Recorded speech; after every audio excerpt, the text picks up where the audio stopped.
This week on Inside Boulder News, the Baseline Underpass is beginning to take shape. And thanks to a donation, first responders have new tools to help save pets during emergencies.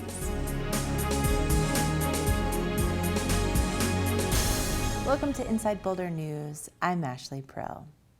It's a busy crossing for CU students, faculty, and other residents, and back in the 1980s, city officials identified the need for an underpass at Baseline Road as part of the Transportation Master Plan.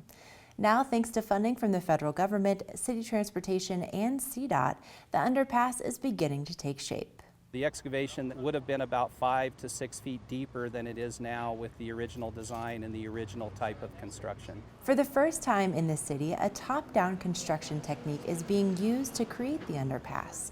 The result is a more efficient and environmentally friendly project. We've eliminated over 40% of the excavation quantities that would have been hauled out to a landfill. That includes hauling it with rubber tire hauling units, large trucks, wear and tear on the road, as well as the carbon footprint associated with that.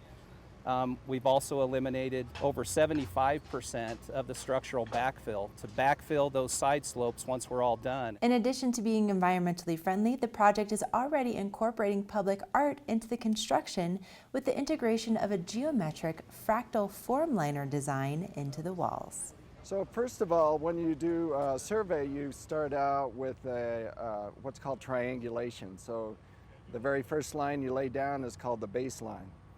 So, and that's why they call this Baseline Avenue, because it's on the 40th parallel. So I worked off the whole idea of triangulation, and that's why you'll see there's a theme in all the art about triangles. The forms are on the inside of the wall that you see there today. So, and they're on the inside of that whole framed system. And so once they take those off, that wall will have the relief there. It's exciting. I did go to school up here, and I'm from Colorado, so I always just like to be able to see things that are going to impact the environment, and this will be something that stays with the college for a long time and becomes a landmark for future students or future community members. We're really looking forward to not only delivering a project that provides the function that's needed for transportation, but also delivering one that has the level of enhancement that the community comes to expect on our projects that we're really happy to deliver.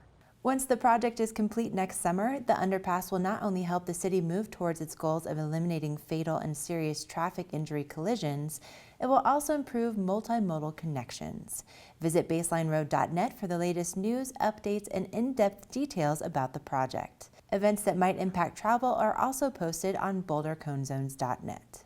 Who doesn't love a good puppy story? Boulder pet owners can rest a little easier thanks to a unique donation made to Boulder Fire Rescue first responders this week. Received 10 kits from Project Breathe through Invisible Fence that were graciously donated to Boulder Fire Rescue to put on all of our engines in our truck to be able to provide immediate care to pets. We've been doing this for a little over 10 years now.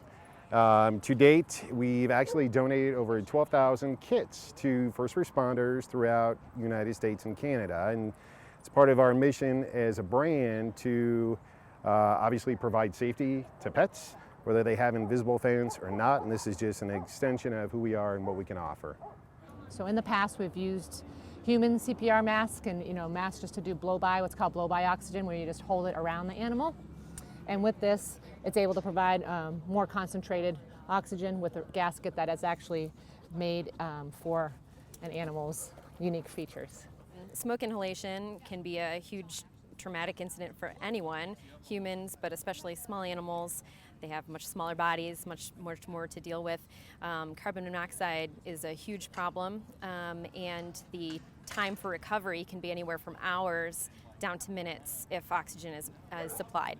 Oh, it's crucial. I mean, you go into a fire, and obviously with all that smoke in there, and if animals inhaling all that, there need to be a way to help that animal.